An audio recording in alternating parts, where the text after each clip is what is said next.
방이 수백 개가 되는 그런 호텔이라 할지라도요, 그 모든 방을 열 수 있는 마스터 키는 항상 준비되어 있습니다. 자, 우리 인생에도 마스터 키와 같은 것이 있는데 그것이 바로 사랑이 아닌가 생각이 됩니다. 오늘 저희 생명의 삶 제목이요, 사랑하면 아픔을 감내합니다 라고 되어 있습니다. 돌아가신 하용조 목사님께 어느 분이 질문을 했습니다. 목사님은 어떻게 그렇게 참 아이디어가 많으시고요, 어떻게 그 많은 일들을 다 잘 감당하십니까? 그때 한 목사님께서 그런 대답을 하셨습니다. 사랑하면 생각이 저절로 다 납니다. 또 사랑하면 그 모든 것을 힘들지 않고 피곤치 않게 할 수 있습니다. 예, 우리 가운데 이 사랑, 정말 하나님께서 주시는 이 사랑으로 우리 삶에 있는 모든 문들이 열리고요, 그 사랑 때문에 우리의 삶의 모든 힘든 것들, 힘들지 않게 기쁨과 감사함으로 감당할 수 있는 그런 여러분이 되기를 바랍니다.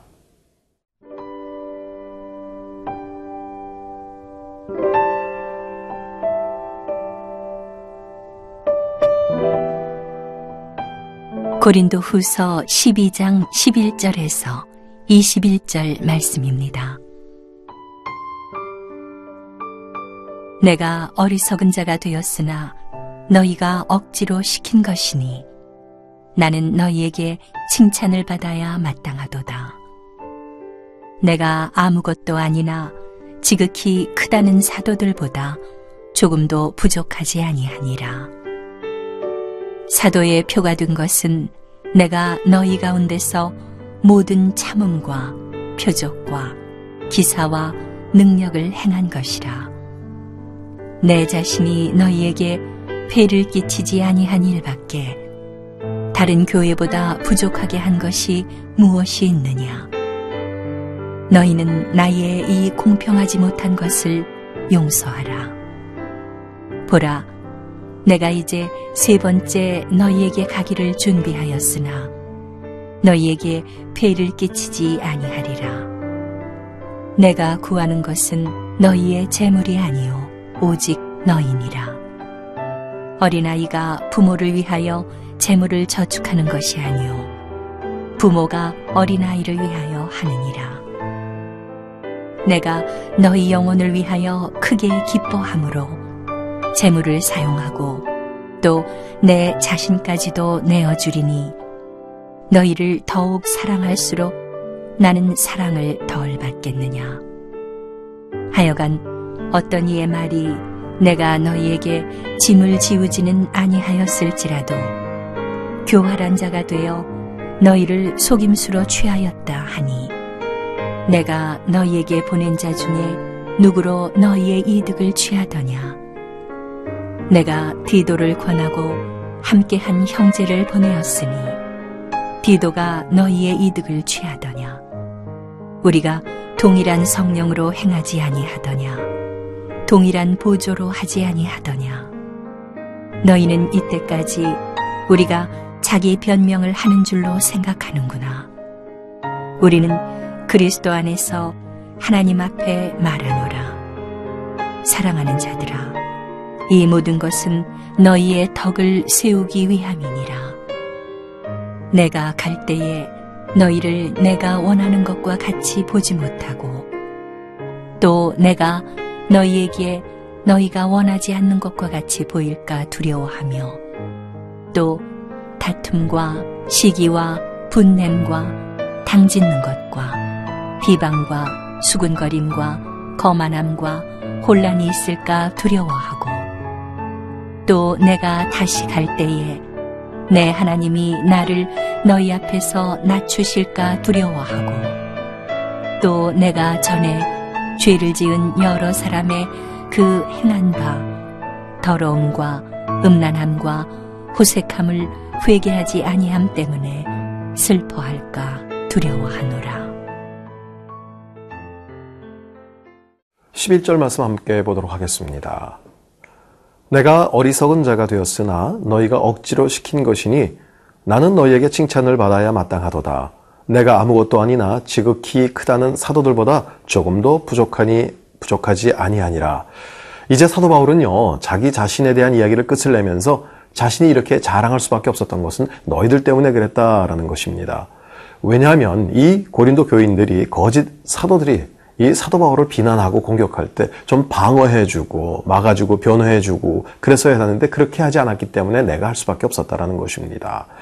칭찬을 받아 마땅하도다라는 의미는 여러분이 나를 인정해 주었어야 하는데 그렇게 하지 않았다라는 것이죠. 그래서 할 수 없이 스스로 자신을 내세울 수밖에 없었다라고 다시 이야기하고 있습니다. 그 인정해 줄 수 있을 만큼은 우리가 인정해 주어야 합니다. 우리의 삶 가운데 자녀들에게도 배우자들에게도 우리는 이 인정 그리고 한 칭찬과 격려를 통해서 하나님께서도 당신을 인정하고 있습니다라는 것들을 우리는 표현해주고 알려주어야 합니다. 물론 각 사람에게 하나님께서 직접 이렇게 인정을 주실 수도 있지만 가끔 보니까 하나님은 그렇게 안 하세요. 가끔은 그렇게 하셔도요. 하나님께서는 이 모든 것들을 정말 저희들의 인간관계를 통해서 서로의 섬김과 사랑을 통해서 서로에게 확인하기를 원하신다라는 것입니다. 여러분, 저희는요, 하늘의 심부름 센터입니다. 이 하나님의 마음과 사랑으로 하나님께서 맡겨주신 가족들, 또 이웃들에게 이 아름다운 하나님의 사랑과 칭찬과 격려를 전달해 주어야 합니다. 고린도 교인들이 당연히 그렇게 했어야 하는데 그렇게 하지 않았기 때문에 사도 바울은 스스로를 자랑할 수밖에 없었다라는 것입니다. 여기 지극히 크다는 사도들이란 바로 이 거짓 사도, 거짓 선생들을 이야기하는 것이고요. 자신이 그들에 비해 조금도 못할 것이 없다라는 것을 다시 한번 확인하고 있습니다. 12절 말씀 읽겠습니다. 사도의 표가 된 것은 내가 너희 가운데서 모든 참음과 표적과 기사와 능력을 행한 것이라. 참 본인의 입으로 이렇게 참 이런 이야기를 할 수 있다는 것은 그만큼 충분할 만큼 정말 열심으로 최선을 다했기에 할 수 있었던 것이 아닌가 생각이 됩니다. 정말 사도 바울은 하나님의 복음을 위해서 인내하며 생명을 다해 전했고요. 또 하나님께서는 그렇게 정말 인내하며 최선을 다한 그에게 표적과 기사와 능력을 허락해 주신 것입니다.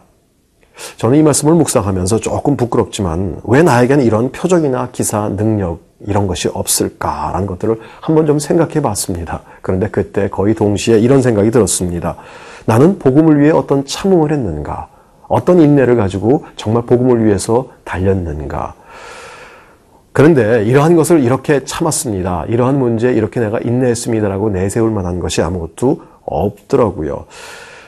참 불편한 것이 있으면 어떻게 해서든 그 불편함을 해결하려고 했고요. 또 오해를 받는 일이 있으면 이 사람 저 사람 만나서 그 오해를 풀려고 했었지 거기서 그냥 참으면서 하나님께서 이 일을 통해서 무엇을 내게 말씀하시는가라고 기다리며 듣는 그러한 시간들이 없었습니다.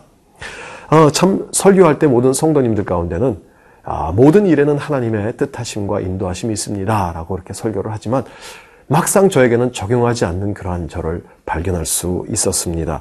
참 오늘 이 말씀은요, 우리 모두에게 주시는 말씀이기도 하지만 특별히 이 사역자들에게는 정말 아픈 말씀이 아닐 수 없습니다.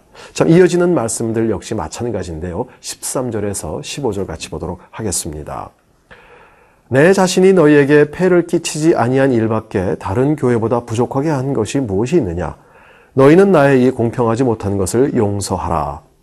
보라, 내가 이제 세 번째 너희에게 가기를 준비하였으나 너희에게 폐를 끼치지 아니하리라. 내가 구하는 것은 너희의 재물이 아니여 오직 너희니라. 어린아이가 부모를 위하여 재물을 저축하는 것이 아니요 부모가 어린아이를 위하여 하느니라. 내가 너희 영혼을 위하여 크게 기뻐함으로 재물을 사용하고 또 내 자신까지도 내어주리니 너희를 더욱 사랑할수록 나는 사랑을 덜 받겠느냐. 13절은 하나의 풍자적인 표현이죠. 고린도 교회에 한 가지 미안한 것이 있는데 그것은 재정적 부담을 주지 않았다라는 것이죠. 그런데도 성도들은요, 혹시 이분이 진정한 사도가 아니라서 재정의 요구를 하지 않은 것이 아닌가, 우리 교회를 싫어하는 것이 아닌가라는 그런 생각을 했다라는 것입니다. 자, 이러한 모든 것에 대해서 성숙한 사도 바울은 부모와 자식의 예를 들어서 설명하고 있습니다. 그렇죠. 부모와 같은 사랑으로 사랑해주고요. 자녀를 위해서 무언가 아끼고 내어주지 않는 그런 부모가 어디 있겠습니까?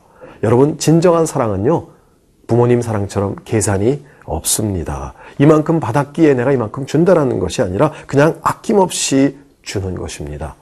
자, 이 사도 바울은요, 하나님의 정말 놀라운 사랑을 경험했기에 자기를 향해서 공격하고 미워하는 고린도 성도들을 향해서 아낌없이 모든 것을 다 내어주었습니다. 자, 같은 사랑을 받은 저희, 과연 누구에게 지금 무엇을 주고 있는지요? 이 말씀을 묵상하면서 우리 자신을 좀 돌아볼 수 있는 시간 갖기를 원합니다.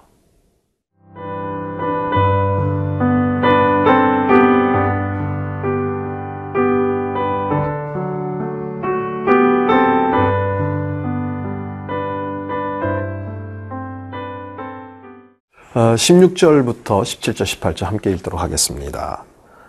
하여간 어떤 이의 말이 내가 너희에게 짐을 지우지는 아니하였을지라도 교활한 자가 되어 너희를 속임수로 취하였다 하니 내가 너희에게 보낸 자 중에 누구로 너희의 이득을 취하더냐. 내가 디도를 권하고 함께한 형제를 보내었으니 디도가 너희의 이득을 취하더냐. 우리가 동일한 성령으로 행하지 아니하더냐. 동일한 보조로 하지 아니하더냐. 자, 진정한 부모의 마음으로 교인들을 사랑하는 이 바울에 대해 모함과 비난이 있었습니다. 그것에 대해서 반문하고 있습니다. 과연 정말 누가 이득을 취한 것을 보긴 봤냐라는 것입니다. 하다못해 이 사도 바울의 편지를 전하러 간 디도조차도 전혀 그러한 것에 문제가 없다라고 그렇게 항변하고 있습니다. 자, 이 말씀 통해서 가만히 볼 수 있는 것은요, 참 순수한 하나님의 사람들에게도요, 어떤 오해와 모함이 있을 수 있다라는 것입니다. 왜 그럴까요? 이것은요, 어떻게 해서든지 복음이 자리 잡지 못하도록, 그리고 서로 사랑하지 못하도록 하는 사단의 전략이 있기 때문에 그렇습니다. 사단의 전략은 참 교묘하기도 하지만 늘 똑같습니다. 우리의 정욕, 돈, 명예, 그러니까 뭐예요? 육신의 정욕, 안목의 정욕, 이생의 자랑, 매번 같은 그런 방법을 사용하는데도 불구하고 저희들은 매번 실족하고 맙니다. 자, 오늘 말씀을 통해서요, 이것을 이기는 그러한 방법은 사도 바울이 한 것처럼 항상 부모의 마음으로 사는 것이 아닌가 생각합니다. 정말 해산의 고통으로 복음 안에서 한 영혼을 낳고요, 그리고 스승이 아닌 아비의 심정으로 계속 돌보고 양육하고요, 또 그렇게 키운 자녀들을 다른 어떤 대가를 들여서 시집장가 보내는 것처럼 계속해서 쏟아 부어 주는 것입니다. 그래서 우리의 마음과 시간과 물질을 정말 희생적으로 이렇게 쏟아 부어 줄 때 우리는 사단의 공격을 이길 수 있는 그러한 방법이 아닌가 생각이 됩니다. 19절 말씀 읽겠습니다. 너희는 이때까지 우리가 자기 변명을 하는 줄로 생각하는구나. 우리는 그리스도 안에서 하나님 앞에 말하노라. 사랑하는 자들아, 이 모든 것은 너희의 덕을 세우기 위함이라. 지금까지 한 말은 변명이 아니다라는 그런 얘기, 이거 하나님도 아신다라는 것입니다. 아, 정말 이것은 하나님의 심판대 앞에서도 결백하다라는 그런 얘기인데, 이렇게 떳떳하게 얘기할 수 있는 그런 사람이 몇이나 될까요? 그럼에도 불구하고 사도 바울은 당당하게 얘기하고 있습니다. 사랑하는 자들아, 이 모든 것은 너희의 덕을 세우기 위함이다라는 것. 그렇게 자신을 오해하고 비난하는 그러한 교인들을 향해서 여전히 사랑하는 사람들이다라고 고백하고요, 자신이 지금껏 한 말은 정말 교회를 건강하게 세우기 위해서 내가 한 것이다라고 이야기하고 있는 것입니다. 자, 정말 교회를 건강하게, 하나님께서 주신 이 모임을, 공동체를 건강하게 세우기 위해서 저희들은 과연 무엇을 하고 있습니까? 어떤 섬김을 하고 있습니까? 정말 우리의 교회가 그리스도의 몸이라고 한다면 머리 대신 그리스도가 무엇을 생각하고 계시는지, 무엇을 원하고 계시는지 그 몸을 통해서 드러나야 하는데, 지금 우리들의 교회를 통해서는 과연 어떤 하나님의 뜻이 드러나고 있는지요? 사도 바울을 통해서 하나님은 다시 한번 우리 가운데 그렇게 말씀하시고 계십니다. 교회 공동체를 세우기 위해서는 사도 바울과 같이 그 안에서 정말 무언가 자신의 이익을 구하려고 하지 말아라. 사역을 통해서 자신의 그런 높임을 받으려고 하지 말아라 라는 것입니다. 거짓 선생들처럼 그들이 원하는 이야기만 하지 말고 교회를 위해서 자신을 헌신하라 라고 말이죠. 20절, 21절도 함께 읽겠습니다. 내가 갈 때 너희를 내가 원한 것과 같이 보지 못하고 또 내가 너희에게 너희가 원하지 않는 것과 같이 보일까 두려워하며 또 다툼과 시기와 분냄과 당짓는 것과 비방과 수군거림과 거만함과 혼란이 있을까 두려워하고 또 내가 다시 갈 때 내 하나님이 나를 너희 앞에서 낮추실까 두려워하고 또 내가 전에 죄를 지은 여러 사람들의 그 행한 바 더러움과 음란함과 호색함을 회개하지 아니함 때문에 슬퍼할까 두려워하노라. 참 다시 그 고린도 교회를 방문하려고 하는 이 사도 바울 가운데 걱정이 있었습니다. 이것은 이러한 죄의 모습들이 여전히 있을까 하는 바로 그것이었습니다. 여러분, 교회가 진정한 하나님의 말씀과 십자가의 사랑을 잃어버리면요, 여느 세상 모임보다 더 심한 갈등과 다툼이 있을 수 있고요, 이러한 죄의 모습들이 있을 수 있다는 것입니다. 다시는 우리의 교회에 이런 모습이 있지 않기를 기도합니다. 보혈의 능력으로 주님께서 덮어주셔서 정말 정결케 돼서 이 땅의 소금이요, 이 땅의 빛의 역할을 다하는 저희 그리고 우리 교회가 될 수 있기를 바랍니다. 기도하겠습니다. 하나님, 연약한 저희들을 붙들어 주시고 하나님, 우리가 서로 돌아볼 수 있게 하시고 아낌없는 희생의 사랑을 나누게 하셔서 사단의 그 모든 괴계를 이기고 그리고 정말 주님께서 귀히 쓰시는 이 땅 가운데 빛이요 소금이 되는 교회가 될 수 있도록, 저희들이 될 수 있도록 도와주시옵소서. 예수님 이름으로 기도합니다. 아멘.